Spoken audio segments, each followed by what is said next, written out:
Order have an answer as to why you ignored my rulings and didn't read to the end of them? Rude is in court now, boys. Rude is in court. Any further response? Now, Mr. Watson. So no answer. Anything else you wish to raise? No, Your Honor. I think you've covered everything. Accept an answer. Accept an answer. Rude is in court now, boys. Rude is in court. I'm in federal court suing the Pennsylvania Attorney General's office for maliciously prosecuting me for exposing a state-sanctioned racket. Y'all see that? That's my associated dogpile arrest. Rude is on fear, no, boys. Rude is no fear. Rougher than rough, tougher than tough, strong like lion. We are iron. Rude is on fear, no, boys. Rude is on fear. I'm before federal judge Jennifer P. Wilson, who's completely ignoring my filings in order to protect this racket that's operated by her fellow judiciary. Watch this hearing to see how a federal judge will break the law right in front of our faces to protect a judicial racket.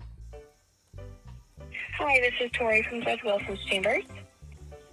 Hey, Tori. Jonathan Blake with the Attorney General's office. Hello.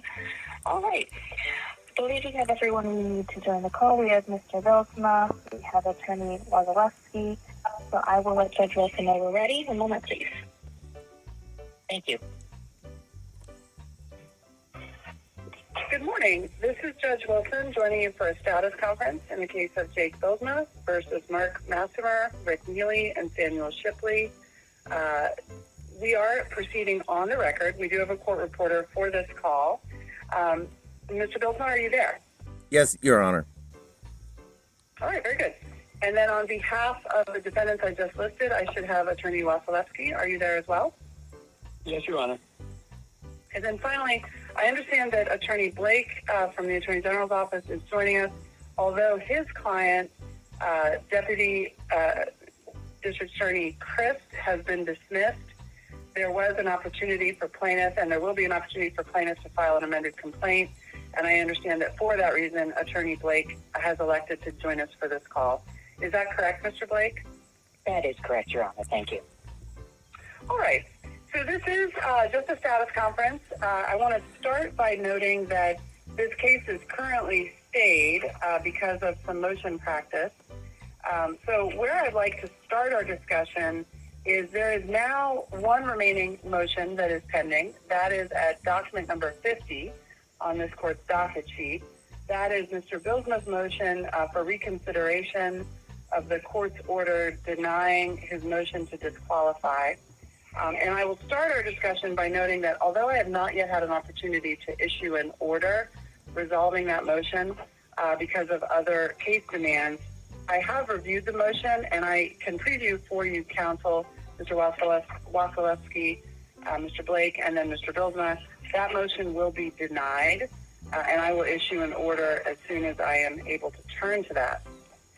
The reason I'm providing you with that information is this is intended to be a scheduling call, and I think in light of that information, I would propose to you that it makes sense at this point to lift the stay that's currently in effect and to set some deadlines. Let me just go down the line and check with each of you and see if you're in agreement that it makes sense to lift the stay. Mr. Bilsma? Yes, Your Honor.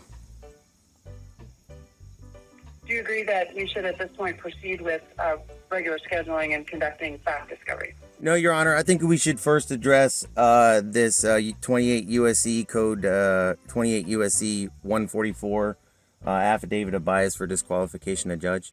That code I'm citing is like a Monopoly get-out-of-jail-free card, except it's fire a federal judge card, and you get one of them per civil case. You're about to witness why I'm using it. Especially since you just denied my motion for reconsideration of recusal.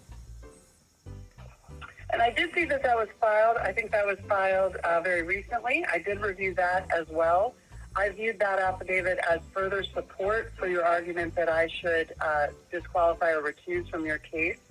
And as indicated, I've reviewed all of those materials, and I intend to deny your request and proceed as the presiding in this case. Yes, Your Honor, that's not up to you. That's when specifically why 28 USC Code 144 exists. Because I feel that you haven't been reading my motions. This is Judge Wilson's order blindly denying my motion, and here is her order mandating that I provide her my contact details. Well, if she would have actually read my motion that she denied, she would have seen my contact info written twice. She's done this kind of stuff to all of my filings. Because, you know, especially at our first one, you didn't see my address. You didn't read to the end, and then you didn't see my address, which you then caused you to order a dismissed attorney to serve me your court orders, which resulted in no notification to the plaintiff for a hearing. And then your solution to that was to, again, notify the formerly dismissed defense attorney to serve the plaintiff. Yo, I can't make that up. She did it twice.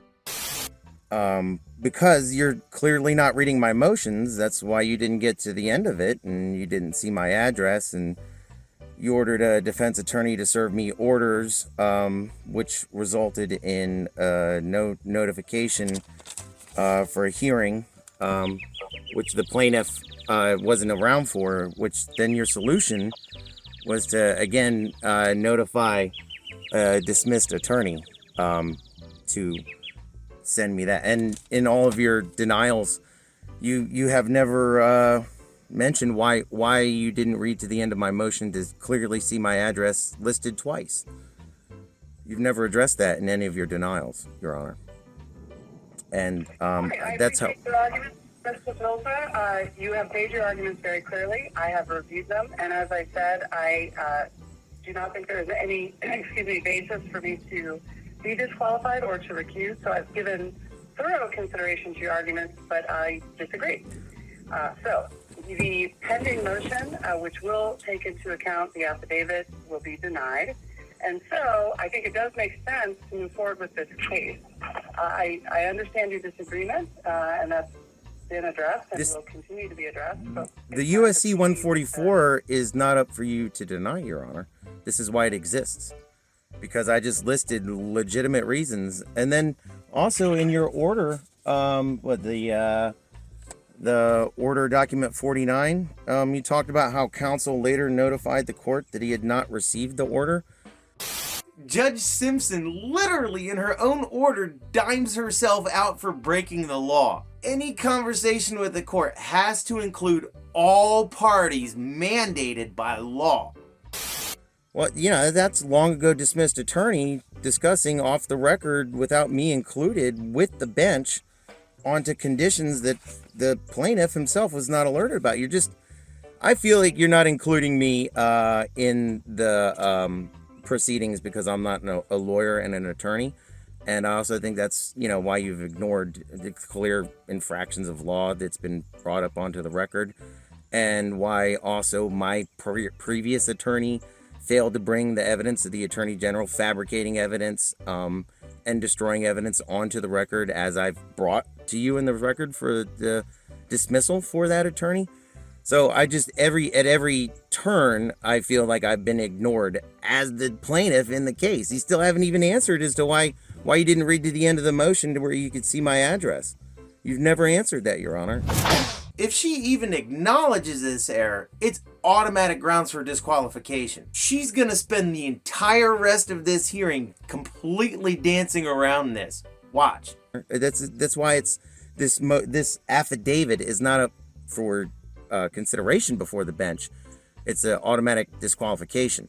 That's why it exists. You're ignoring the entire reason that it exists. It's not up for you to rule on. All right, Mr. Wasilewski, do you agree that it is appropriate to lift the stay in this case? Yes, Your Honor. All right. So then the next question is, there was an amended case management order entered in this case at document 31. Those deadlines are no longer appropriate, and actually they have expired. So I think the task before us is to set new deadlines. The first deadline that I will set is for Mr. Bilsma. Mr. Bilsma, prior to your prior attorney's withdrawal, I had set a deadline for you, through counsel, to file an amended complaint. That deadline was February 27, but because soon thereafter your former attorney filed a motion to withdraw, and then there has been a stay in effect, I think it's entirely appropriate for me to reset a deadline for you to file an amended complaint. So I will set that deadline on October 25th of 2024. And then we need to discuss how much time is needed in this case for fact discovery. Mr. Bilsma, after you file your amended complaint, how much time in 30-day intervals do you anticipate needing to conduct fact discovery in this case? Your Honor, I'm honestly still, we're putting the cart before the horse here, because you still haven't answered as to why you didn't read to the end of my motion, which clearly had my address written, which was an error, and a pretty evident error, and why you continue to have my attorney serve me twice on the record. Again, I don't feel like we should proceed forward because, you've had affidavit of bias under USC 144 to recuse you, to disqualify you, and you haven't even answered the questions. You haven't. When do I have a deadline on when you're going to answer these questions, Your Honor?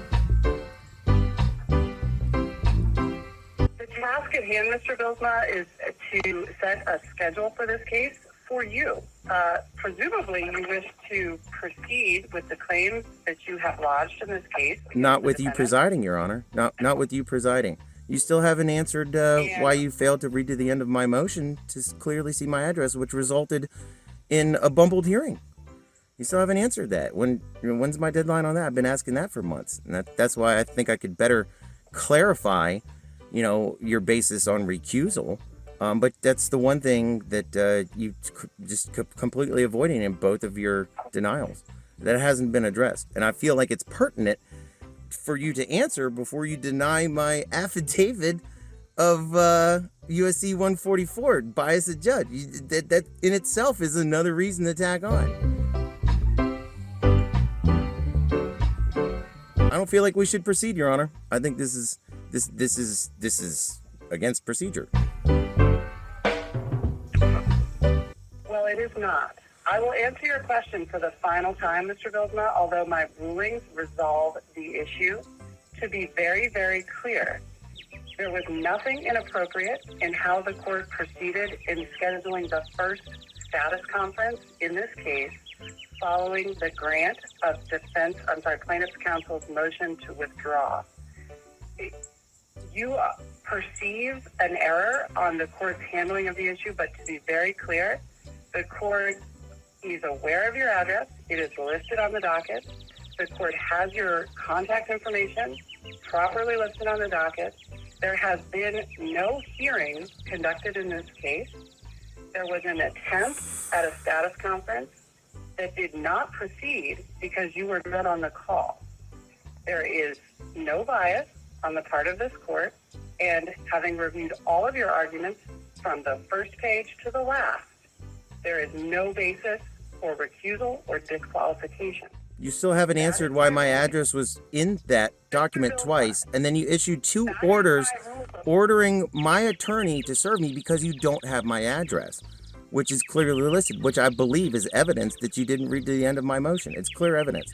You also have ignored the contents of my motions because you twice didn't answer that. And third time, you very clearly dodged answering that direct question. Why you did not...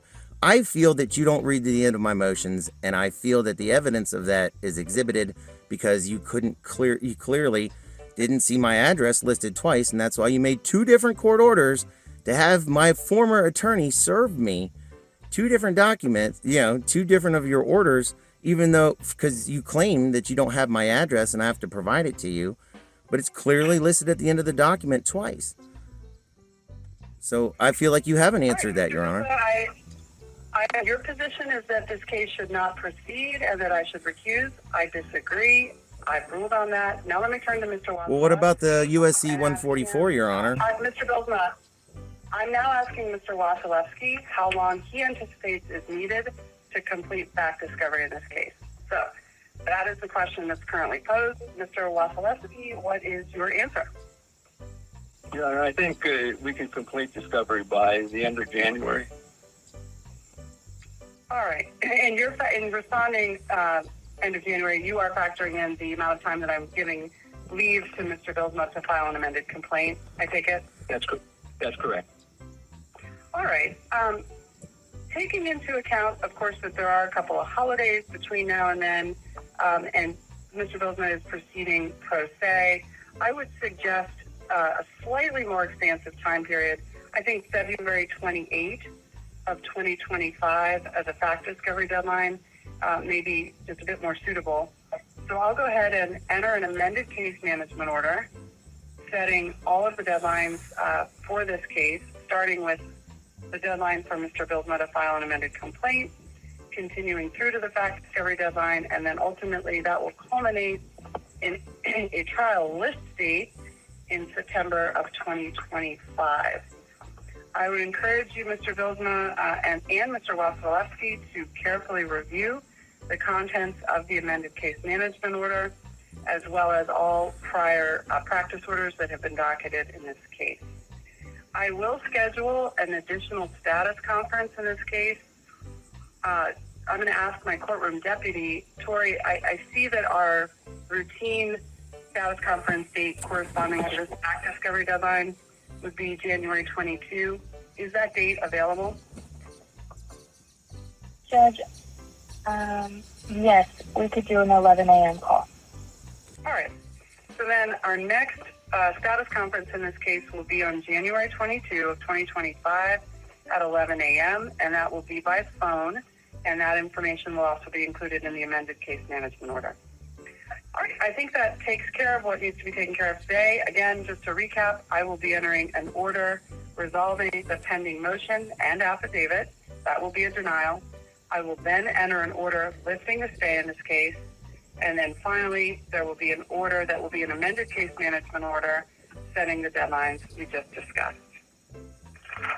All right, Mr. Bilsma, other than the matters you noted, is there anything else you wish to address regarding the how this case will proceed? Yes, how is this case going to proceed under a judge that doesn't read to the end of my motions, Your Honor, and doesn't answer as to why she didn't read to the end of my motions, which clearly lists my address, which led to unnecessary orders of different people serving the defendant? I think it's just very clear and very evident that you are not reading my motions repeatedly. You're not reading my motions, and if you are, you're just blindly denying them. You're not reading the contents of it. The affidavit of 144 is not up for you to decide on, especially when not only have you conducted pro se or ex parte communications with a lawyer that's not in the case, has previously been dismissed by months, while not including the actual plaintiff, but also it's clear you ordered 2 court orders clearly saying that because you don't have my address, which is in the motion, you denied twice, and you still haven't addressed that. You still haven't addressed that. Every time we do that, you either go on a long diaspora of circumventing not addressing that, or move on proceedings. You still have not addressed that, and I feel that you'd have to in your denial. I feel that that is an error. You said that you don't have my address. Well, it's clearly listed at the end of my motion twice, which I think is evidence that you're clearly not reading my motions, and now that you're just clearly ignoring the contents and ignoring the law. That's USC 28 USC 144. That's let's get this before a judge that reads to the end of their motions. That's how I feel. I feel that there's extreme bias here because I'm not a cultist lawyer. I'm not in the PA bar, and I'm exposing a statewide, Pennsylvania real estate and bankruptcy fraud racket of the judicial elite. Document 43, linked below and publicly filed in federal court. In my first motion to disqualify Judge Wilson, I spend the last 10 pages detailing the real estate and bankruptcy fraud racket operated by the state judiciary, going so far as to attach all of the evidence as exhibits. This is why Judge Wilson is going through such great lengths to break the law to hide this. Which all y'all, barred attorneys are. And you're not only ignoring my filings when I clearly bring it up, but clearly you have 2 court orders written saying you don't have my address when it's on file at the end of the motions, which you'd have to read to the end of them to get to, which also backs up my claims that you're ignoring the contents and several times, including the ex parte communication. And this is all steps of the law, which I filed correctly all along the way. And now you're just ignoring those as well. I just feel like, you know, it's pretty self-presenting to anybody. And we should not proceed. All right, thank you. All right, Mr. Bilson, I think you've made a very thorough record of what your concerns are. Let me turn to Mr. Can you answer that question, Judge? Why did you not read to the end of the motion? Why did you not read to the end of the motion and see my address listed clearly twice? Can you please answer that? Your Honor, I've waited months for this answer. You haven't answered that. You keep proceeding without answering that. Any additional response? You haven't responded, Your Honor. Just tell me why you didn't read to the end of my motion and to see my address clearly listed twice. Mr. Bilson, please stop. I've responded to you as much as I'm going to respond. I am now. So you're not going to answer why? You're not going to. See, that's why I motioned to recuse, because you have so much of an ego, you can't even admit that you erred. And it's so blatant. Anybody reading this can see that you erred on that, and you're continually lawyer stepping around. This is where a judge says, I'm sorry, I ignored that, I missed that. And you can't even do that. You have so much ego wrapped up into this lawyer thing, the cult that y'all got going on. You can't even admit that you clearly didn't read to the end of my motion to see that my address and contact phone number was in there. And you haven't even answered to it. I've been asking for months. I brought that on the record. You haven't answered to it. Very good. You've made a record of what you perceive as the problems in this case. I appreciate that. That you're not answering why you missed that. That was an error. You're not even admitting to it. I'm sorry. It is now Mr. Wasilewski's opportunity. And then you just keep advancing proceedings without answering that. I feel like we can't get to the bottom of these denials without you answering to your error. The court reporter can only take down one person at a time. Can I have the court reporter have an answer as to why you ignored my rulings and didn't read to the end of them? Any further response? Now, Mr. Wasilewski, so no answer. Is there anything else you wish to raise? No, Your Honor, I think we've covered everything. Accept an answer. Accept an answer. I'll give you an opportunity because currently your client is not a party in the case. All right. I think that concludes what needed to be addressed on today's call. I will enter the 3 orders as I have indicated, and that will adjourn this status conference. I could like an answer so we could get to the bottom of those denials, like, you know, a reason as to why you didn't read to the end of my motion twice, you know, and issue an order twice, which is clearly for asking for an address, which is clearly written at the end of the motion. And discuss about the ex parte communications with my former attorney that was dismissed months ago. I didn't know about it until your order.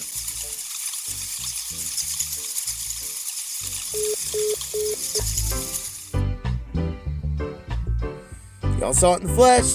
Can't make it up. Rude is no fear, no boys. Rude is no fear. So, Rougher than rough, any haters? tougher than tough. Strong like lion, we are iron. Rude is no fear, no boys. Virginia Land Conservatory Foundation. This is a one-party to consent recorded state. Y'all didn't see that. Would you have believed it?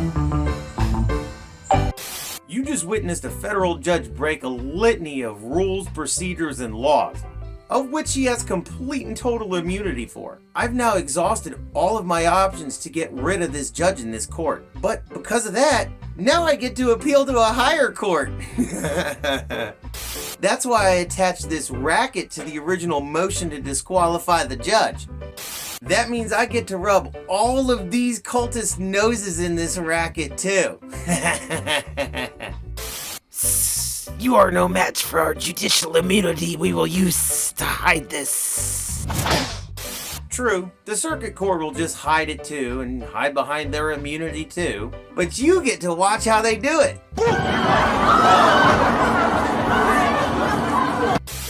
6 out of 6 Pennsylvania barred attorneys that I've hired in my 7-year fight for this case have completely backdoored me in order to protect their fellow lawyers and legal system. Hey, why are you gonna pick on the attorney, huh? He's stuck in the middle. He's just doing what the attorney general tell him to do, huh?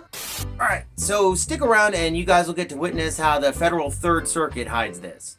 I've covered the gonzo criminal case of the attorney general prosecuting me and me beating them in court. It's probably shadow banned somewhere on my channel. I think she's lost that love and feeling. You never close your eyes anymore when I kiss your lips.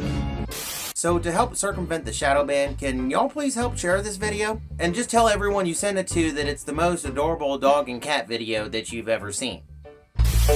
Everybody, go make fun of Bullet in his bear costume. Go make fun of Bullet in his bear costume. Anybody, go make fun of Bullet.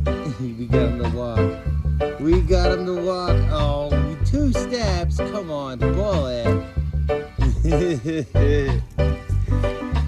Lions and tigers and bears, oh my. Lions and tigers and bears. Oh, you can't get any cuter than that. You can't get any cuter than that. Thanks, guys. Thanks, guys.